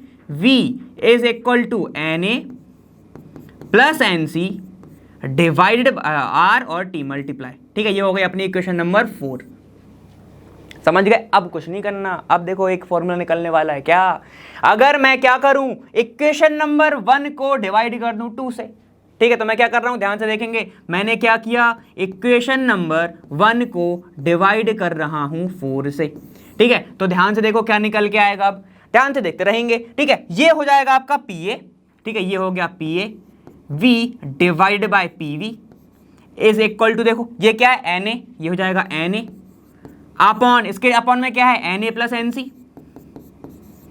ठीक है, दोनों में क्या है आर टी सेम है, दोनों में आर टी और आर टी सेम है तो दोनों कट गए, दोनों ही कट गए। ठीक है, तो देखो क्या है, हम सभी जानते हैं ये फॉर्मूला कौन सा है, जरा याद दिलाओ मेरे को कि Na/Na प्लस Nc क्या होगा। मतलब ध्यान से सुनो भाई, ये है टोटल कंपोनेंट और ये एक इंडिविजुअल कंपोनेंट है। इससे हमारा निकल के क्या आता था यार, मोल फ्रैक्शन। ठीक है, तो ये आ जाएगा आपका मोल फ्रैक्शन ऑफ ए। समझ गए ना। अगर ऊपर सी होता तो मोल फ्रैक्शन ऑफ सी आता, लेकिन ए था तो ए आया, है कि नहीं इजी। अरे ऐसे ही तो करना है। तो देखो, तो इसको मैं क्या लिख सकता हूं, मोल फ्रैक्शन ऑफ एक्स ए। ठीक है, तो ये क्या हो जाएगा, देखो जो आपकी इक्वेशन हो जाएगी वो हो जाएगी PA V अपॉन, ठीक है, ये क्या, देखो अब V को भी काट दो भाई, ये भी V है ये भी V है, वॉल्यूम तो सेम ही है, तो PV V भी नहीं बचा। ठीक है, तो ये क्या हो जाएगा, देखो ये हो जाएगा आपका PA। ठीक है, ये हो जाएगा आपका PA इज इक्वल टू, यहां पर हो गया चाई A इंटू ये क्या है P, ऊपर चला गया इंटू में, ये बन गई आपकी इक्वेशन। समझ गए क्या क्या है। अब चीजें क्या क्या है ध्यान से देख लो। ये बन गई इक्वेशन, ये है अपनी मेन इक्वेशन। यहां से बहुत क्वेश्चंस बने हुए हैं। क्या हो गया है, देखो आपको सिर्फ इससे से मतलब है, निकल के क्या है मैंने आपको बता दिया, सिर्फ आपको इतने से मतलब है। ठीक है, देखो जो PA है, ठीक है, जो आपका PA है वो है आपका partial pressure of gas A, partial pressure of gas A. ठीक है, जो आपका चाई ए है वो है आपका mole fraction of gas A. Clear है। और जो आपका P है वो क्या है, टोटल प्रेशर, टोटल प्रेशर, ऐसा। ठीक है, समझ में आ गया। तो अपना क्या क्या है ध्यान से देखो, ये अपनी चीजें हैं, यही अपनी चीजें हैं, बस आपको इतना ही ध्यान रखना है। और आपका जो इक्वेशन बन क्या है वो क्या आ गया, P इज इक्वल टू चाई ए और P। सेम B के लिए निकाल सकते हो, B के लिए क्या जाएगा, PB इज इक्वल टू चाई B, मतलब आपका mole fraction of B into total pressure. तो ये इक्वेशन आपको ध्यान रखनी है। क्लियर है, समझ में आ गया। तो आप इसको लिखना चाहो लिख लो। ठीक है, फिर मैं आपको बताता हूं कि नीट में जो क्वेश्चन है वो कैसे आया था, बस मैं बता दूंगा, इक्वेशन लिख दूंगा यहाँ पे। क्लियर, चलो देखो। चलिए, आपने अब एक जगह कहीं ना कहीं तो ऐसा देखा होगा कि अपन क्या करते हैं कि जो गैस को जब अपन निकालना रहता है, एक्सट्रैक्ट करते हैं, तो उसको अपन ओवर द वाटर करते हैं। ठीक है, क्या होता है, मान लो यहाँ से कोई गैस आ रही है, वो जाएगी इधर। ठीक है, तो फिर क्या होगा, गैस ऊपर आ जाएगी, गैस तो डिसॉल्व नहीं होगी ना वाटर में, तो क्या हो जाएगा, देखो यहाँ पर जैसे ही आप क्या करोगे, एक्सट्रैक्ट करोगे, यहाँ से मान लो कोई गैस जा रही है। ठीक है, गैस गई, यहाँ गई, यहाँ गई, यहाँ गई, यहाँ गई, जैसे ही वो क्या होगा, लिक्विड के अंदर जाएगा, जैसे इधर चला गया। ठीक है, तो अब क्योंकि हमें पता है गैस है, गैस तो डिसॉल्व होती नहीं है वाटर में, तो क्या होगा, वो गैस धीरे धीरे करके क्या जाएगा, ऊपर आएगा। तो यहाँ पे आपको क्या मिलेगा, यहाँ पे सिर्फ आपको गैसेस देखने को मिलेगी। सर ये क्यों बता रहे हो, ये भी तो गैस ही है। ठीक है, इसमें भी कुछ ना कुछ तो प्रेशर होगा। ठीक है, जब अपन प्रेशर निकालते हैं ऐसी चीज का, ठीक है, इसको मैं क्या बोल सकता हूं, देखो अब ये जो गैस आ गई, ध्यान से सुनना, स्टार्टिंग में ये जो गैस थी एकदम क्या थी, ड्राई गैस थी, ये एकदम क्या थी, ड्राई गैस थी। ठीक है, सिंपल सी बात है, ड्राई गैस है तो इसका कुछ ना कुछ तो प्रेशर होगा, कुछ ना कुछ तो प्रेशर होगा। ठीक है, लेकिन जब मैंने क्या किया, इसको कलेक्ट किया ओवर द वाटर, जब मैंने इसको क्या किया, कलेक्ट किया over the water, over the water, तो क्या होगा, अब इसका जो प्रेशर था ड्राई गैस का, अब ड्राई गैस अकेली थोड़ी रहेगी। ठीक है, देखो ध्यान से सुनना, ये जब गैस आई पानी के साथ चली गई, अब भाई पानी का भी तो कुछ ना कुछ क्या होगा, प्रेशर होगा ना। ठीक है, इसके पास जो वाटर वेपर बन रहे होंगे, यहाँ पे क्या बन रहा होगा, यहाँ पे आपका मान लो H2O जो है वो गैस फॉर्म में जा रहा है। ठीक है, तो उसके पास भी तो कुछ प्रेशर होगा। ठीक है, उसके पास भी तो कुछ प्रेशर होगा, तो उसको कैसे निकालोगे। ठीक है, तो आप ध्यान से सोचना क्या होगा, जब तुम प्रेशर निकालोगे, प्रेशर ऑब्जर्व्ड या फिर observe pressure is equal to क्या हो जाएगा, ध्यान से देखो, pressure of dry gas, pressure of dry gas, dry gas plus pressure of H2O, मतलब वाटर की वेपर, उसका प्रेशर, तब जाके क्या होगा, इक्वल होगा किसके, P ऑब्जर्व के। P ऑब्जर्व कुछ नहीं है, P टोटल निकाल रहे हैं हम। यहाँ पर कितना प्रेशर होगा गैस का वो निकाल रहे हैं। ठीक है, क्योंकि अपन ने क्या किया है, इसको कलेक्ट किया है ओवर द वाटर, तो यहाँ से जो वाटर वेपर निकल रही है तो उसका भी कुछ ना कुछ प्रेशर होगा, और ड्राई गैस अपने साथ भी तो कुछ प्रेशर लेके आई है, तो टोटल प्रेशर कितना हो जाएगा, इसका प्लस, तुम्हारे वाटर वेपर का, तो वही है। ठीक है, अब ध्यान से सुनो, ये जो वाटर वेपर का प्रेशर है इसी को बोला जाता है एक्वस टेंशन, इसी को बोला जाता है एक्वस टेंशन। ठीक है, देखो मैंने लिखा भी हुआ है, ये देखो यहाँ पर क्या है, the vapour of water, vapour is called, आप क्या है, एक्वस टेंशन, या फिर इसको बोल सकते हैं the vapour of the water, या फिर मतलब ऐसे लिखूंगा the pressure of the water vapour. ठीक है, प्रेशर लिख सकते हैं इसको, pressure of the water vapour is called aqueous tension. Clear है? तो देखो यहाँ पे क्या बता, observe pressure is equal to the sum of pressure of dry gas and the pressure of water vapour. ठीक है, ये इसका फॉर्मूला होता है। कभी कभी आपसे अभी से इस चीज के ऊपर न्यूमेरिकल पूछ लेता है। वो क्या बोल रहा है, देखो यहाँ पे ऑब्जर्व प्रेशर कुछ नहीं है, जो आपको दिख रहा है, जो आप टोटल प्रेशर की मांग के लिए जा रहे हो वही है। ठीक है, अब अगर आपको यहाँ से सिर्फ प्रेशर ऑफ ड्राई गैस निकालना है, क्यों, अपन को सिर्फ चाहिए क्या है, मान लो ड्राई गैस का चाहिए, तो कैसे निकाल सकते हैं, अब तो कर ही लोगे। तो क्या हो जाएगा, देखो pressure of dry gas, pressure of dry gas is equal to क्या हो जाएगा, पी ऑब्जर्व, पी ऑब्जर्व, जितना भी आपको प्रेशर मिला, और ऑब्जर्व में अगर आपको वो टोटल प्रेशर लिख के दे रहा है तो आप वहां पे वो वैल्यू पुट कर सकते हो, minus aqueous tension, minus aqueous tension. ये क्या कर दिया सर, कुछ नहीं किया, इसको इधर लेके आ गए, इसकी वैल्यू निकाल ली। ठीक है, तो यहाँ पर आपका जो आएगा वो प्रेशर ऑफ ड्राई गैस आ जाएगा। ये भी आप निकाल सकते हो, किससे, ये भी आपका निकल सकता है, कहाँ से, क्योंकि प्रेशर चाहिए ना, प्रेशर तो अपन किससे निकालते आ रहे हैं अभी, डाल्टन्स लॉ से, तो वहाँ से आप निकाल सकते हो, काफ़ी इजी पड़ेगा। तो ये आपका एक और फॉर्मूला हो गया। अपन ने बहुत सारी चीज़ें पढ़ ली है। ठीक है, देखो क्या क्या है, एक तो अपन ने क्या देखा था, ये देखा, उसमें हमने ये वाली वैल्यू निकाली, उसके पहले हमने ये देखा था, ये यहाँ से हमने ड्राइव किया कौन सा, अपना मोल वाला, ये वाला। ठीक है, और अब उससे पूरा हट के अपन ने एक निकाला था, ये वाला भी निकाला। ठीक है, तो बस इसके साथ साथ आप लिखते चलिए, ऐसे क्वेश्चंस आते हैं। अपन जैसे ही अपन को मस्त प्रैक्टिस करेंगे, सारे के सारे अपन प्रैक्टिस करेंगे उसमें। ठीक है, और PYQ में अगर क्वेश्चन ऐसा आया होगा तो ज़रूर डिस्कस करेंगे। क्लियर है, समझ में आ गया? ठीक है, तो बस यही इतना था। अब अपन चलते हैं आगे, इसके आगे वाले कॉन्सेप्ट पे चलते हैं। लिखना चाहो इसको लिखो जब तक। चलो देखो, अब नीट में क्या क्वेश्चन आया था मैं आपको बताता हूँ कि उसने ना 2 ऑप्शन दिए थे। क्या क्या दिया था कि उसने ये लिख दिया था डाल्टन्स में कि जो प्रेशर होता है वो क्या होता है, वो इक्वल होता है आपका चाई। ठीक है, इसको अगर आई माने तो ये हो जाएगा आई और P नॉट आई के, ऐसा।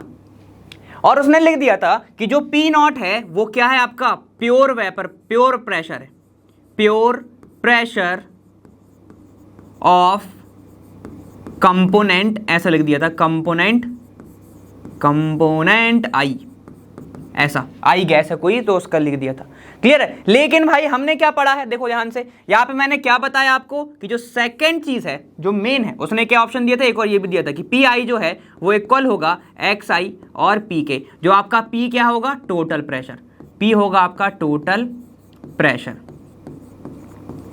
ठीक है, ऐसा दिया था इक्वल। और ये क्या है आपका पी आई जो है वो क्या है, पार्शियल प्रेशर। ये है आपका पार्शियल प्रेशर, देखिए अपन ने लिखा हुआ है partial pressure, partial pressure.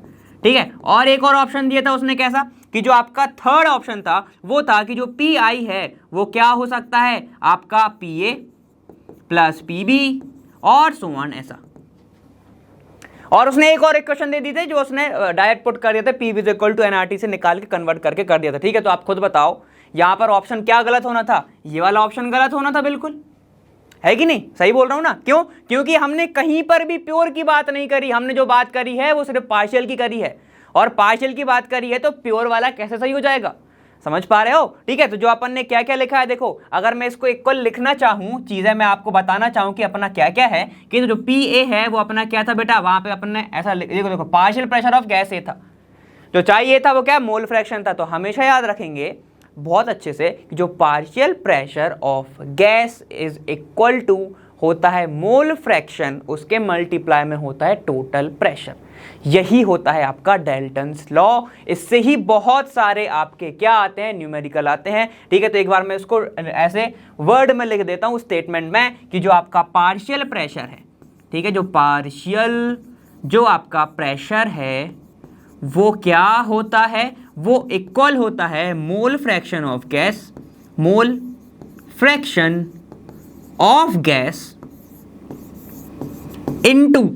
Into multiply total pressure total pressure of gas या फिर उसका mixture, total pressure of mixture. खत्म। ये है हमारा फॉर्मूला और इससे ही बहुत सारी चीजें होती हैं। मैंने आपको ड्राइव करके भी बताया, तो अपन इसको ऐसे लिख सकते हैं। क्लियर हो गया? ठीक है। और देखो ये जो आया था ना, इसमें कंफ्यूज मत होना, ये यहां से आया था, ठीक है, क्योंकि जो एक मिक्सचर के अंदर जो होगा कंपोनेंट के टोटल प्रेशर होगा ना, टोटल प्रेशर अगर निकालना है मिक्सचर का, तो कंपोनेंट का प्रेशर निकाल लो, सम कर दो, तो क्या जाएगा आपका टोटल प्रेशर आ जाएगा। क्लियर है? तो बस अपन को यही बताना था। मैंने नीट का क्वेश्चन बताया आपको कि ऐसे आया था। क्लियर है? ठीक है। और एक और ऑप्शन था जिसमें मैंने बताया कि P is equal to nRT से कन्वर्ट करके निकला था, तो वो भी सही था। क्लियर है? समझ में आ गया? तो बस आप लिखना चाहो उसको लिख लो, लेकिन ये जो मेन है इसको मत भूलिएगा। ठीक है? इसको मैं ऐसे ऐसे मार्क कर देता हूँ, जैसे मैं बोलता हूँ कि आपने अपने नोट्स में भी ऐसे ऐसे करा करो, जिसमें जब भी पेज खोलो वो वाला, तो डायरेक्ट तुम्हें ये दिख जाए, और ये दिख जाएगा, फिर तुम्हें पूरा पढ़ने की जरूरत ही नहीं। क्लियर है? समझ में आ गया? चलो अब अपन चलते हैं आगे वाले टॉपिक पे, देखते हैं। ये अपना डाल्टन्स का था, आगे देखते हैं कि क्या आता है। चलिए, यहाँ पे अपना डाल्टन खत्म हो चुका है। अपन ने आइडियल जो गैस लॉ है वो भी अपन पूरा का पूरा पढ़ चुके हैं। ठीक है। अब आइडियल गैस लॉ में एक छोटी सी इक्वेशन बन चुकी है जिसमें अपन डेंसिटी के साथ रिलेशन बनाते हैं, वो मैं आपको आगे बता दूंगा। ठीक है। उसमें ज्यादा कुछ खास नहीं है, वो एक बार आप भी ट्राई करोगे तो आ जाएगा। तब तक आप तुम ये देखो। ठीक है।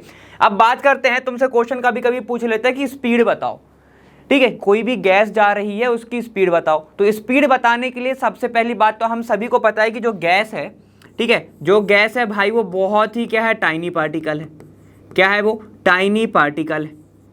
समझ रहे हो? अब अगर टाइनी पार्टिकल है और हम ये भी जानते हैं बहुत छोटा सा अगर पार्टिकल है भाई, ठीक है, तो उसका जो वेलोसिटी है, वेलोसिटी या फिर मैं स्पीड की बात करूं, स्पीड की बात करूं, वो क्या होती है? बहुत तेज होती है, बहुत तेज चलती है ना वो। तो उसका जो मूवमेंट है, मोशन क्या है उसका, बहुत ज़्यादा है उसका। अगर मैं मोशन की बात करूं, वो क्या है, काफ़ी ज़्यादा स्पीड में है। ठीक है, काफ़ी ज़्यादा वो क्या है, स्पीड में है। तो अगर मैं बात करूं एक एक इंडिविजुअल एटम की या फिर एक एक गैस के मॉलिक्यूल की निकालने के लिए, वो तो बहुत मुश्किल है। ठीक है, तो यहां पर क्या है, इंडिविजुअल नहीं निकाल सकते हम। इंडिविजुअल यहां पर जो वेलोसिटी था वो निकालना बहुत मुश्किल था। समझ पा रहे हो? पॉसिबल ही नहीं है। एक एक गैस के मॉलिक्यूल को पकड़ पकड़ के तुम थोड़ी ना स्पीड निकाल लोगे, वो बहुत मुश्किल बात है। समझ रहे हो? तभी यहां पर एक उन्होंने ग्राफ प्लॉट किया। ग्राफ किस किस के बीच में प्लॉट किया था? मैक्सवेल आए, उन्होंने कहा था ठीक है अपन डिस्ट्रीब्यूशन से निकाल लेते हैं। उन्होंने क्या किया, एक मॉलिक्यूल को लेके नहीं निकाला, बहुत सारे मॉलिक्यूल को एक कंटेनर में रखा, उसकी जांच करी, उसको थोड़ा ऑब्जर्व करा, उसका वेलोसिटी के बारे में देखा, तब उन्होंने एक ग्राफ सजेस्ट किया। ठीक है, किसने? मैक्सवेल ने। मैक्सवेल आए, उन्होंने करा, किस किस के बीच में करा था? Fraction of molecule of gases. ठीक है, मॉलिक्यूल, गैस के molecule, fraction of gas molecule versus उन्होंने किया था स्पीड, या फिर आप वेलोसिटी बोल सकते हो, जैसे आपको बोलना है, दोनों लोग बोल सकते हैं हम। ठीक है, तो उन्होंने ग्राफ प्लॉट किया, उन्होंने ये देखा, ध्यान से देखते रहना आप। ठीक है, मैंने क्या क्या बोला है, ध्यान से देखो। यहां पर फ्रैक्शन ऑफ मॉलिक्यूल और यहां पर वेलोसिटी या फिर स्पीड के बीच में उन्होंने क्या किया, ग्राफ प्लॉट किया।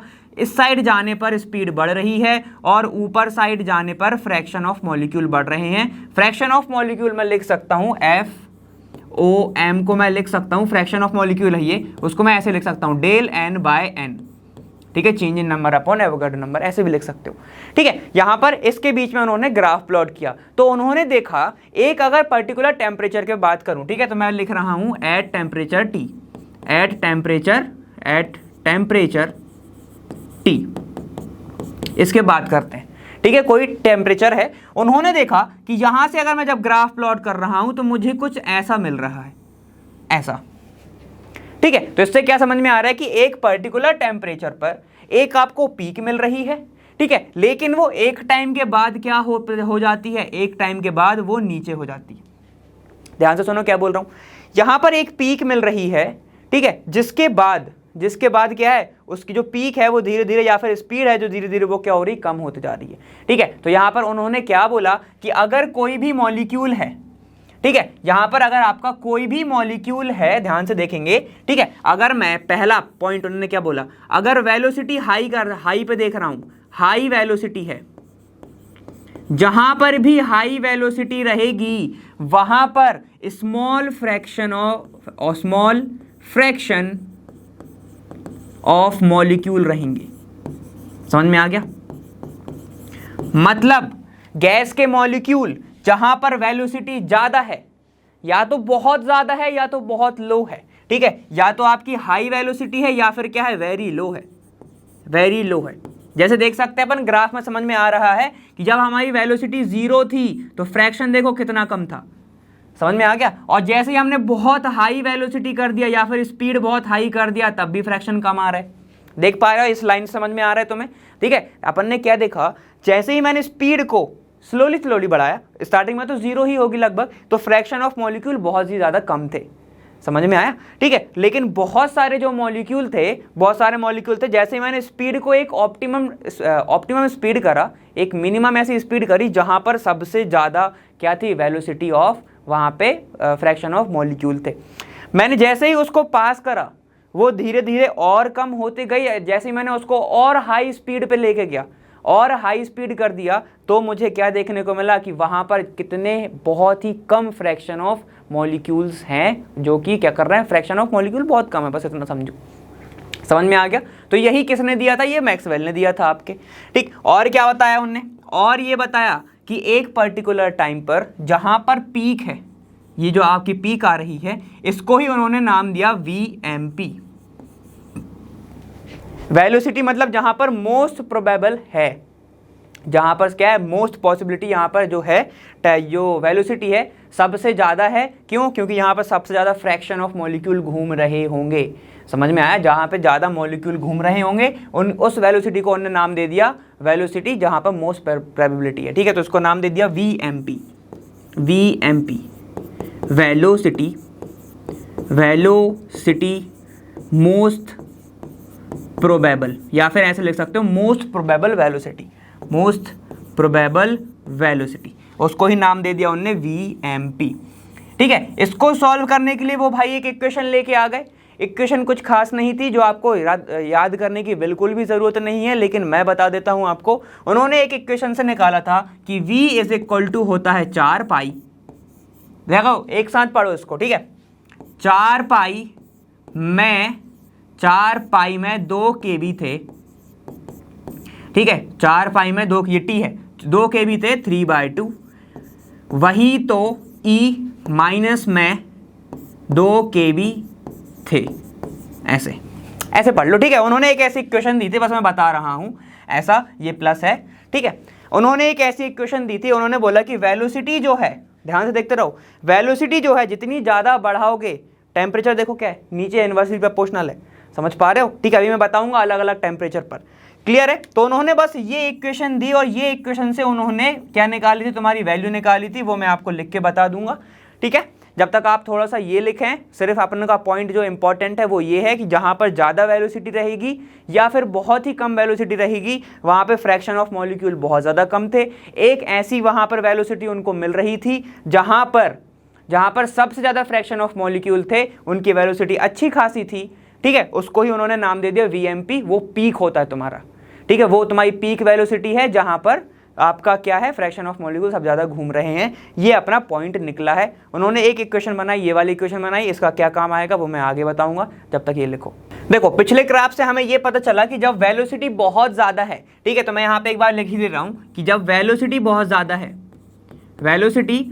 ज़्यादा है या बहुत ही कम है, तो वहाँ पर फ्रैक्शन ऑफ मॉलिक्यूल क्या होंगे, बहुत कम होंगे।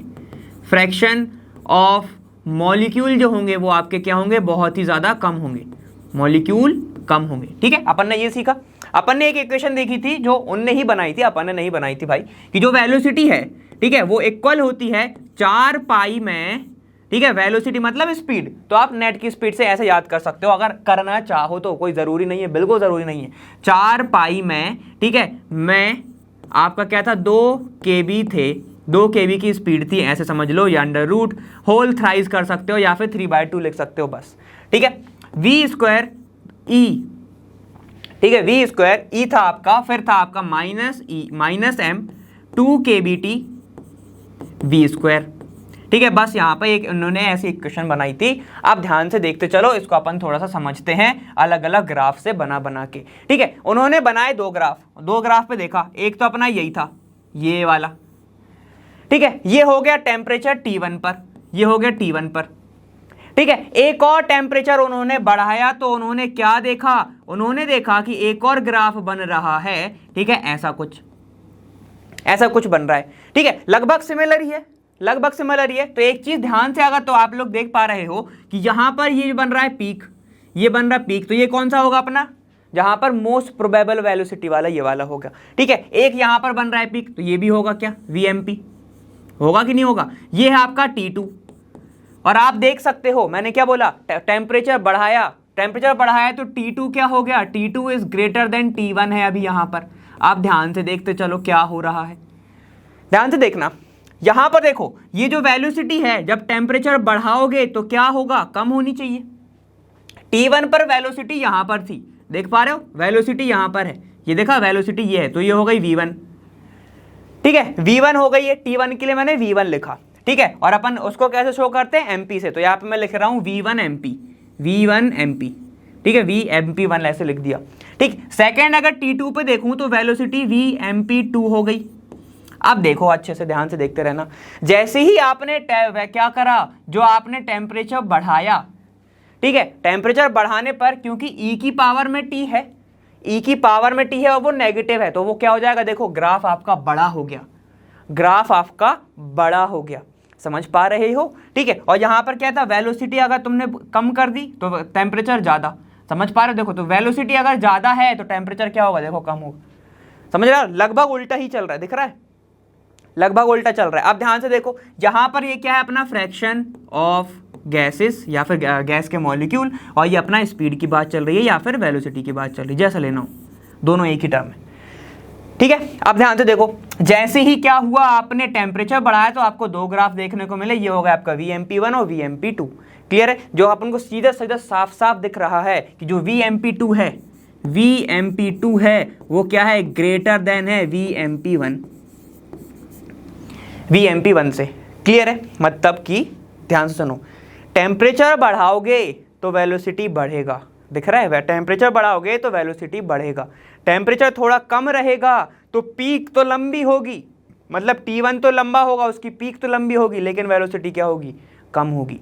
समझ में आ गया, तो ये उसको देखने को मिला था। अब सुनो, क्या ये सब काम का है आपके नीट के हिसाब से, तो नहीं भाई, सुनो मैं बता रहा हूं। अब जो है हम सभी जानते हैं ये है वेलोसिटी, तो V रख दो इज इक्वल टू, ध्यान से देखना, 4 कांस्टेंट, पाई कांस्टेंट, m कांस्टेंट, क्या m अगर फिक्स मास की बात कर रहे हो गैस की तो वो कांस्टेंट, 2 कांस्टेंट, k भी तो कांस्टेंट होता ही है, बोल्ट्जमैन कांस्टेंट, और t भी कांस्टेंट, समझ पा रहे हो। अगर एक पर्टिकुलर टेम्परेचर पे बात करो तो वो भी कांस्टेंट, तो इसको मैं पूरा का पूरा क्या लिख सकता हूं, मान लो मैंने इसको a रख दिया, ठीक है, उसको मैंने a रख दिया, x नहीं रख रहा हूं अभी, वरना तुम मोल फ्रैक्शन पे चले जाओगे, ठीक है। और फिर क्या बच गया, v² बच गया, e बचा।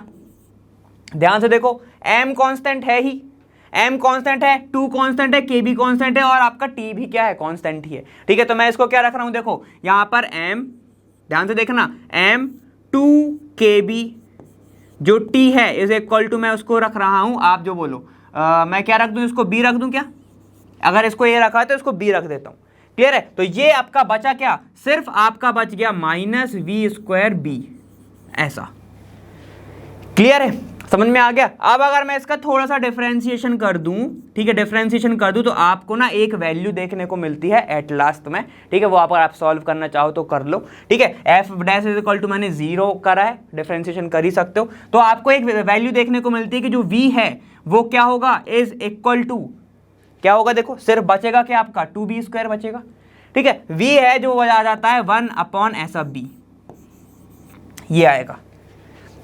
VB² इज इक्वल टू 1 आएगा, डिफरेंशिएशन करके देख लेना, अगर बोलोगे तो नेक्स्ट वीडियो में मैं आपको करके बता दूंगा, कोई दिक्कत नहीं है, ठीक है। ये बन जाएगा, ठीक, जैसे ही आप b को इधर लेके आओगे, v के ऊपर तो स्क्वायर है, स्क्वायर इसके ऊपर जाएगा तो ये अंडर रूट बन जाएगा, अंडर रूट 1 के ऊपर अगर लगाओगे तो मतलब ही नहीं है, 1 का स्क्वायर 1 ही होगा, समझ गए, तो इसके नीचे आएगा, क्लियर है। और b की वैल्यू क्या है, देखो अपनी b की वैल्यू ये है, तो यहाँ पे पुट कर दो जरा, है कि v इज इक्वल टू क्या हो जाएगा, देखो फाइनल एक्सप्रेशन क्या मिल जाएगा आपका, फाइनल एक्सप्रेशन बन जाएगा ये अंडर रूट, ये हो जाएगा आपका 2kT/m, ये बन जाएगा आपका एक्सप्रेशन, ये आपको याद रखना है, ठीक है। तो वेलोसिटी हम ऐसे ही निकालते हैं, तो वेलोसिटी, ये कौन सी वेलोसिटी है, most probable velocity, VMP is equal to कितना आ गया, अंडर रूट 2kT/m, क्लियर है, ठीक है। अगर बार बार बोल रहा हूँ, इसको सॉल्व करना ना बने तो भी कोई दिक्कत नहीं, अगर ये सिर्फ फॉर्मूला याद है तो बहुत बड़ी बात है, ठीक है। सिर्फ इतना ही तुम्हें मेन जो है वो पता होना चाहिए, बाकी ज़्यादा दिमाग मत लगाओ। क्लियर है। इसको लिख देते हैं, कभी कभी ये भी लिख सकते हो 2RT/m, 2RT/m भी इसको लिखा जाता है, ठीक है। क्यों? क्योंकि K/m को अपन लिख सकते हैं 2RT/m। क्लियर है, समझ में आ गया। क्योंकि बोल्ट्जमैन कांस्टेंट क्या होता है सबको पता होगा। बोल्ट्जमैन कांस्टेंट क्या होता है कि R/m इज इक्वल टू क्या होता है तुम्हारा बोल्ट्जमैन कांस्टेंट KB, ये होता है, ठीक है। ये होता है तुम्हारा बोल्ट्जमैन कांस्टेंट। क्लियर हो गया। R/Na होता है तुम्हारा बोल्ट्जमैन कांस्टेंट, R/Na होता है तुम्हारा कौन सा बोल्ट्जमैन कांस्टेंट, ये Na होगा, ठीक है। R/Na तुम्हारा बोल्ट्जमैन कांस्टेंट होता है। क्लियर है। इसको निकालते हैं, तुम्हारा ये आ जाएगा। क्लियर है, समझ में आ गया। तो ये आपकी इक्वेशंस बनती है, आपको जो मेन है वो यही याद रखना है, बाकी सब तो क्लियर है, ठीक है। तो एक बार मैं आपको सभी बता देता हूँ कि फॉर्मूले कैसे निकलते हैं। सब फॉर्मूले ऐसे ही निकलते हैं, लेकिन अपन उसको कैसे कैसे ड्राइव करेंगे वो मैं आपको आगे बताता हूँ। देखो, अब आपका जो कुछ यहाँ पे वैल्यूज दी गई हैं, यहाँ पर डायरेक्ट जो है आपसे क्वेश्चन पूछ लिया जाता है, किससे? इन सब फॉर्मूले से, ठीक है। आपसे क्या पूछता है? ज्यादा इंपॉर्टेंट कौन सा है आपका? ये वाला, कौन? देखो ये रूट मीन स्क्वायर स्पीड, ठीक है, ये ज्यादा इंपॉर्टेंट है। अब देखो फॉर्मूले क्या क्या होते हैं। यहां पर अपन ने अभी देखा कि रूट, यहां पर क्या है, मोस्ट प्रोबेबल स्पीड के लिए कितना फॉर्मूला होता है? ये होता है आपका √2RT/m होता है, RT/m होता है, ठीक है। ये समझ में आ गया। चलो अब यहां पे भी क्या है, ये है आपका √8RT डिवाइडेड बाय πm, ठीक है। यहां पर ये होता है आपका √3RT डिवाइडेड बाय m, ये होता है।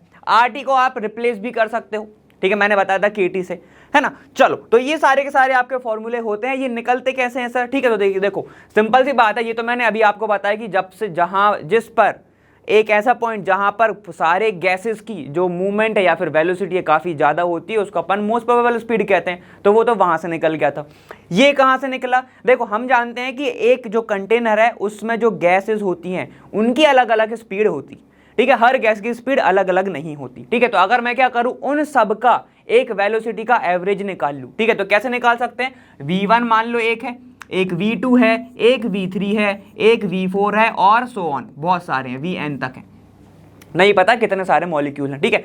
तो क्या करूं मैं? अगर इनको मैं ऐड कर दूं और जितने भी हैं उसको मैं डिवाइड कर दूं n से, जितनी भी वेलोसिटी है, तो आपका क्या आएगा? वो वेलोसिटी आएगी आपकी एवरेज वेलोसिटी या फिर एवरेज स्पीड जाएगी। क्लियर? ऐसे ही आपका जाएगा रूट मीन में, ठीक है, क्योंकि वो रूट की बात कर रहा है और स्क्वायर भी है उसके अंदर। देखो क्या है आपका रूट मीन स्क्वायर स्पीड, ठीक है, तो समझ में जाएगा। देखो क्या है फिर रूट मीन मतलब लगभग एवरेज, ठीक है। तो क्या करूं? V1 square plus V2 square plus V3 square plus V4 का स्क्वायर और सो ऑन Vn का स्क्वायर, ठीक है। डिवाइडेड मैं कर दूं टोटल नंबर ऑफ मॉलिक्यूल या फिर टोटल नंबर ऑफ गैस की जो वेलोसिटी अपन ने जो लेके रखे हैं ऊपर उससे, ठीक है। तो ये क्या जाएगा? ये आएगा आपका रूट मीन स्क्वायर स्पीड, ठीक है। तो यही आएगा। क्लियर है, समझ में आएगा। तो ऐसे फॉर्मूले कैलकुलेट करे गए इन सब चीज़ों से और फिर आपको जो मिली वैल्यूज़ वो ये वैल्यूज़ हैं और जो काफ़ी ज़्यादा इंपॉर्टेंट है। मैं बार बार बोल रहा हूँ, ये वाला जो फॉर्मूला है ये काफ़ी ज़्यादा इंपॉर्टेंट है। इसको बिल्कुल भी ऐसा छोटा समझ के ना चलें, ये कभी कभी बहुत जल्दी पूछ लिया जाता है और इससे बहुत सारे आपके कैलकुलेशन आते हैं। क्लियर है, ठीक है। अब इसको लिखना चाहो लिख लो, स्क्रीनशॉट ले लो, क्योंकि ये इंपॉर्टेंट टॉपिक है। फिर अपन आगे चलते हैं। चलिए ठीक है, अब मैं आपको एक बस टॉपिक बता दे रहा हूँ। PV is equal to nRT में जो आपका डेंसिटी के साथ जो रिलेशन है आइडियल गैस का, वो मैं आपको बता रहा हूँ, ठीक है। तो यहाँ पर मॉलिक्यूलर स्पीड अपन ने कंप्लीट कर चुके हैं, जिसमें अपन ने क्या क्या पढ़ा था वो थोड़ा सा बस देख लो। RMS, ठीक है, RMS क्या था अपना? जो volume RMS velocity root mean speed की, ठीक है।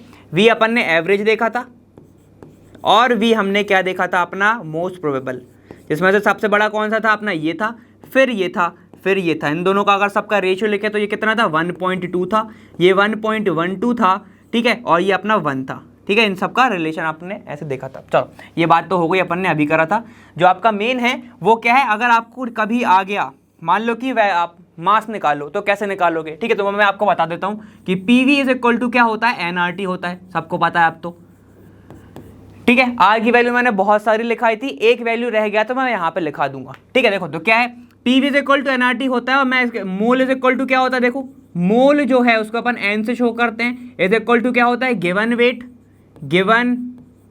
Weight upon molecular weight, upon क्या होता है, मॉलिक्यूलर वेट होता है कि नहीं होता है, तो मैं ऐसे लिख दूं MW वीट। ठीक है, अपन इसको कैसे शो कर रहे हैं, मैं यहाँ पे इसको W से शो कर रहा हूँ और यहाँ पे मैं कैपिटल M से शो कर रहा हूँ। ठीक है, मोल क्या होता है, N होता है, तो मैं इसको लिख सकता हूँ N इज इक्वल टू क्या हो जाएगा, देखो given weight upon molecular weight, ऐसा हो जाएगा। क्लियर, सबको पता होगा। चलो ठीक है, और आइडियल गैस में जो N होता है वो क्या होता है, वही तो होता है यार मोल, वही तो होता है ना। ठीक है, उसके बारे में डिस्कस कर रहे हैं। देखो तो यहाँ पर PV इज इक्वल टू, देखो क्या आ जाएगा, PV इज इक्वल टू जाएगा given weight upon molecular weight. ठीक है, ये क्या है R, और T तो रहेगा ही रहेगा। क्लियर है, अब क्या ही करना है, डेंसिटी क्या होता है जरा बता दो, डेंसिटी क्या होता है, डेंसिटी को अपन रो से शो करते हैं वैसे तो, ठीक है, ऐसे शो करते हैं उसको। क्लियर है, ठीक है, डेंसिटी इज इक्वल टू क्या होता है आपका, मास अपॉन वॉल्यूम, की volume upon mass, mass upon होता है वॉल्यूम, है कि नहीं, सही कह रहा हूँ। ठीक है, तो ये होती है आपकी डेंसिटी। चलो आगे जाओ, अब इतना तो सबको पता होगा। ठीक है, अब अगर मैं क्या करूं, मुझे क्या बनाना है, मास अपॉन वॉल्यूम बनाना है, तो मैं क्या करूं, इस वॉल्यूम को इधर लेके आ जाऊं, तो देखो क्या बन जाएगा, ध्यान से देखते रहो। ठीक है, ये हो गया P इज इक्वल टू, ये हो गया आपका गिवन वेट अपॉन वॉल्यूम। ठीक है, इनटू में क्या चल रहा है, इसका M चल रहा है, ये इनटू R, और ये आपका T। ठीक है, समझ में आ गया। इसको मैं क्या लिख सकता हूं, डेंसिटी, इसको मैं लिख सकता हूं डेंसिटी। ठीक है, तो देखो ये क्या हो जाएगा, अब थोड़ा सा मैं इंटरचेंज कर रहा हूं, ध्यान से देखते रहिएगा।